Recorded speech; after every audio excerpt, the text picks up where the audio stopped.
Hi, Missy. Hi, Welcome to HealthTech with a Purpose. We are here to discuss about Renalis. Would like to know more about you, about your story, about Renalis. So, to start with, would like to know a little bit more about you and your background. Great. Thank you for having me. We're always happy to talk about healthcare with a purpose. So you're right in my sweet spot. So I'm Missy Lavender, right? I founded this company, Renalis, for one main reason. I was a patient. I had a big baby 20 years ago, and I like to say he delivered me into my new career. Not happily. And because I was kind of a grumpy patient, well insured, white woman in a major metropolitan market, those are all really important demographics, I eventually found my way to a fantastic female doctor in a space called urogynecology, which I had never even heard that word. And the more she talked, the more grumpy I got. And so at that point, I started thinking about what could I do to create a different world experience for other people who are going to go through this experience. And luckily, she was my biggest ally, fan, head of my then advisory board. And so 20 years ago, we started a related company that developed an analog version of what we're doing now. So in other words, we wanted to create something that could go into a community in a place where people might be willing to go and learn about their pelvic health. And we designed it with a YMCA in mind. We delivered this program for years in WISE and medically based wellness settings. What we were able to show is that if we taught women a little bit about different exercises, front, back, floor, full body, and then little tidbits around their bladder and bowel and prolapse, et cetera, we could actually improve their pelvic health just from an 11-week fitness wellness program, if you will. So that was okay for a while.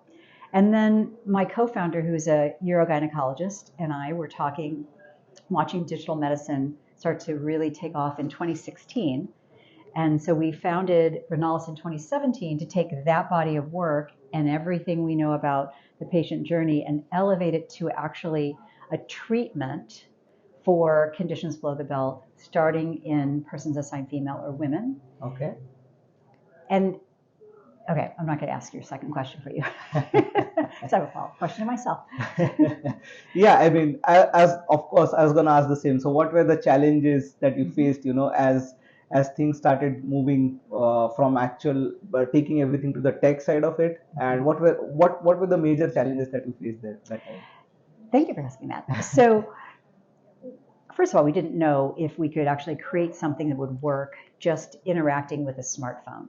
Secondly, nobody needed another health app. Yeah. So how do we create something?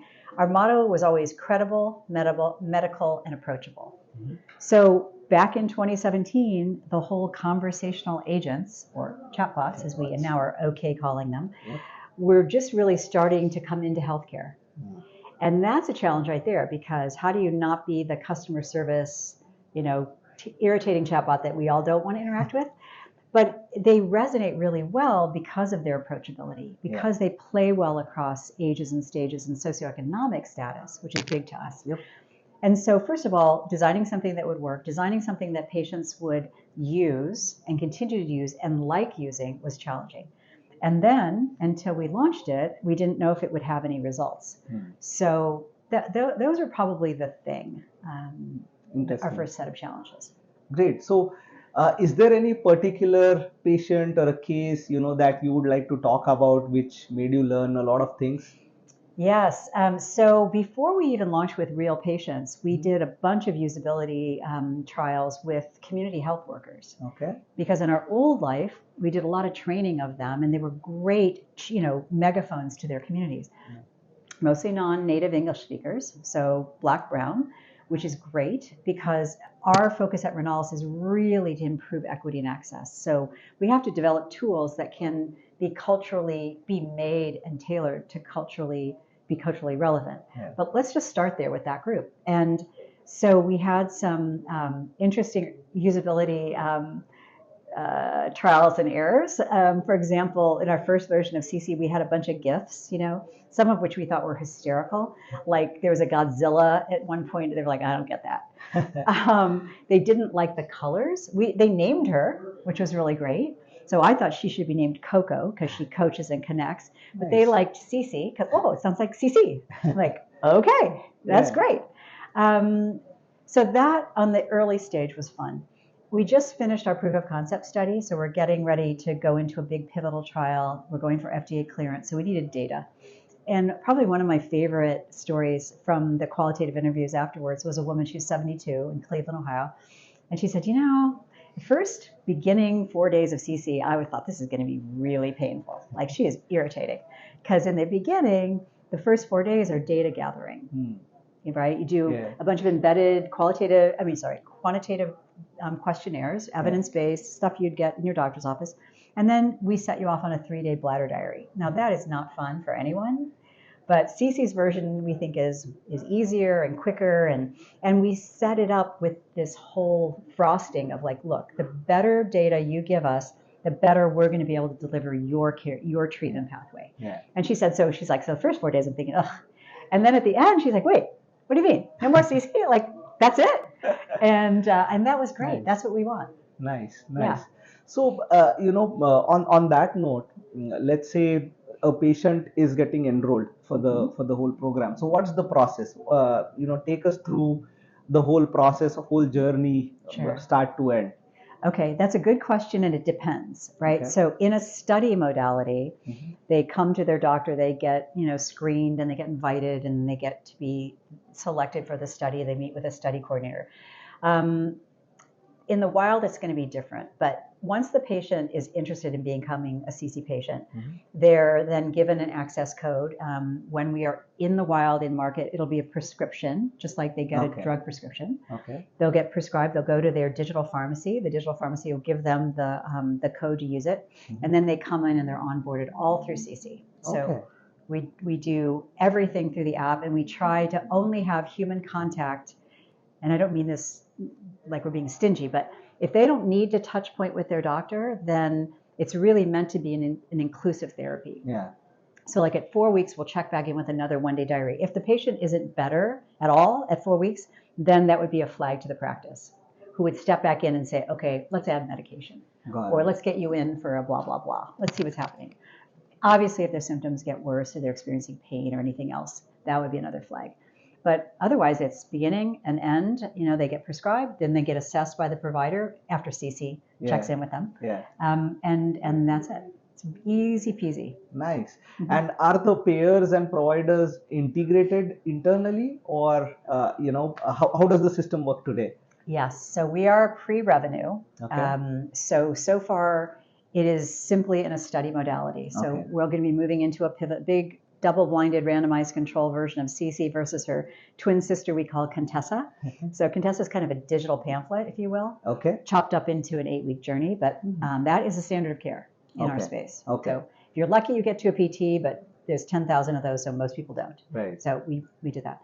So in the future, again, we're solving the pain point for the providers. So provider acceptance is huge, but they're the ones that literally co-developed this with us. So when we were designing CC, we had 5 big practices and several other independents sit down with us and go, okay, where's your pain point? Where should this be inserted in your care pathway? How do you normally do this kind of behavioral therapy, as it's called? Right. And then we solve this. So getting them to write the prescription is good. And there's a remote therapeutic monitoring code, so a CPT code for them talking to a patient about a digital product. Okay. And there's another, they can use it again for a follow-up visit, so they can get paid. That's good. Yeah. And then there's a HCPCS code, an A code, a treatment code that is for behavioral therapy that we will have to build a case for with data and the provider societies and the patient societies, all of whom we know really well, and we're already talking to. But there's definitely a way to get paid for this, which is really important. We don't want to invent something that we have to come up with a CPT code for. Correct. Interesting. So one of the key things, and I have been meeting a lot of entrepreneurs who are building products in the health tech space. One of the things that everybody says is the trust part of it, right? Because when you're dealing with patients, one is, of course, is my data safe? The whole the whole ecosystem of trust, and the notion that whatever I'm doing through an app or a digital platform is taken care of. So how did you tackle this as a challenge? So data privacy and security is really important to us. Yeah. Right now, again, our proof of concept study was under the frame of University Hospitals, who was our partner in Cleveland, so Case Western. So we built everything in AWS, everything's HIPAA in the cloud, Nice. But we have a chief privacy officer. As we move forward, this will be a lot of our time and energy spent on making sure that we gather is the minimal amount of patient data that we need, right? I mean, we don't need Rishi to know everything about them. Yep. When it's EMR integrated, that's already there. Yeah. And we will be, EMR integration is key to our long-term strategy. Right. And then that's where the fun comes when it comes to like looking at comorbidities, what has their treatment journey been, potentially being able to say, hey, this person could potentially have diabetes given A, B, C in their EMR and how they're interacting with CC. Yeah. But from the very beginning, data security has just been very, very important to us. And so for everybody we've dealt with is de-identified. We know only that there's their study number. Yeah, yeah. That's one of the major things, right? The de-identified. Awesome. So what's next? Because I think there are a lot of things happening. So from a Renalis perspective and overall products perspective, where do you see the whole thing is going, and what are some interesting things that are coming up? If you want to share or talk about it. Well, I think what's most important for us is on the partnership level. Who can we partner with that has a pain point here or a solution that would benefit their solution, right? Our solution would benefit their solution. Yeah. So we have a partnership with a large nurse navigation company who deals with female urology patients with OAB, overactive bladder. That's us. And they're clogged at the top, right? They're like these medication one patients got their first med script, is not a good use of our time. But they're hired by the practice to navigate them, so they're looking to offload. That's great. And helping them widen the funnel down to third line care. If the patient's right for it, it's a win-win, right? Yep. So things like that, we're talking to large urology practices, people like that. But on the technology side, there's so many things, right? I mean, we definitely want to add additional treatments. We did a broad urinary incontinence one. We built that one at the request of University Hospitals. That's in a huge study. There's 1,500 patients in just our arm. Yeah. Okay. And primary care is awesome because it's way up here at the top of the funnel. Yep. So that one's cool. That has a different revenue model, a different whole commercialization track. We were asked recently about fecal incontinence, which is a very unsexy condition, but 25% of patients in the urogynecology world will have that as well. And they're not really good solutions. Yeah. It may not be as dramatically improved by CC as we've seen OAB patients, but it's definitely something we can tackle. On the other side, one of the men's health centers out there asked us about premature ejaculation. I'm like, that's interesting.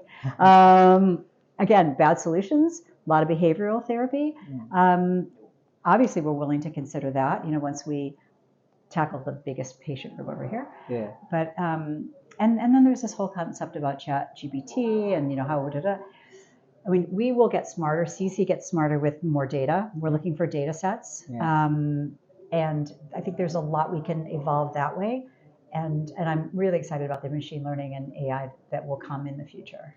Yeah, I think, on the ChatGPT end, a lot of people are talking about that, but I think the intelligence will only come from the context, right? Yes. And that's where... You missed my panel, I just said the same thing.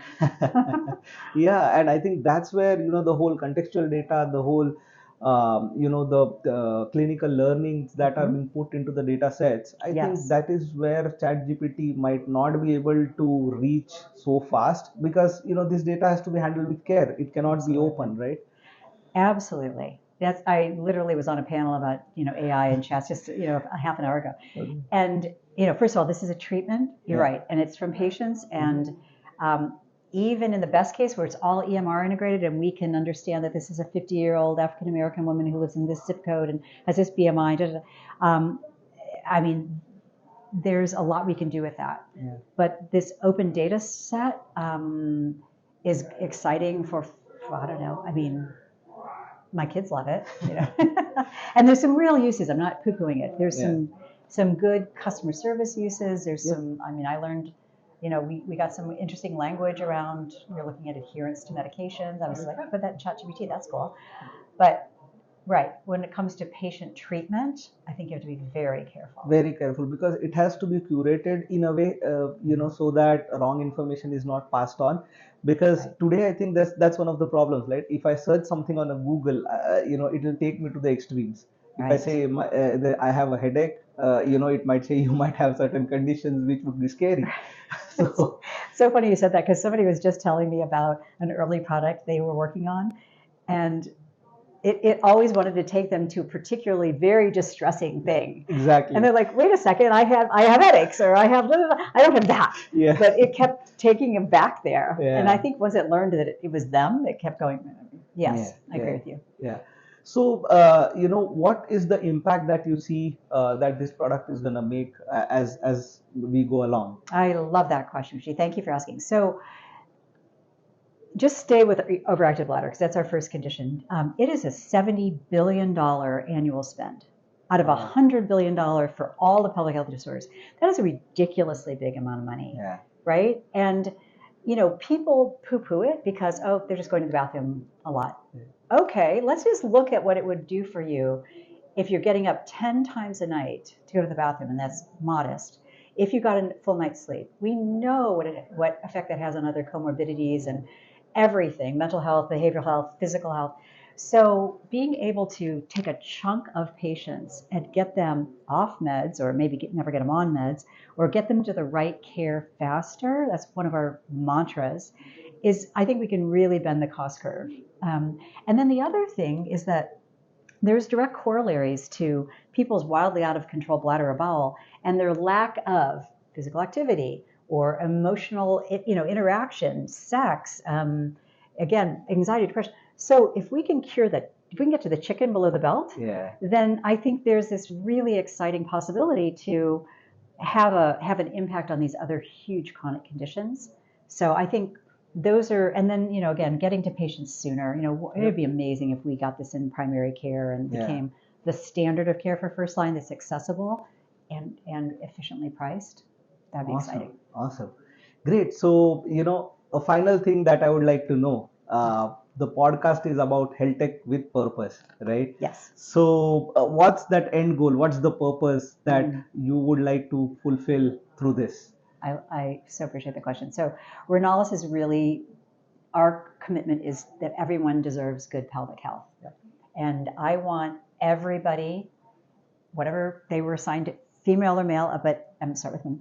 I want them to have access to things that work, that is, again, credible, accessible, and medical, and really encourage people to be mindful and proactive because they can. Yeah. Because there's a solution for them. Awesome. Awesome. Great. So hi to everybody who are Hi, watching. everyone. I hope Thanks you. for watching. Yeah. I hope you, learned a little more, right? And you enjoyed the discussion. I did. Thank you. You're welcome. Thank you for Yes. having us.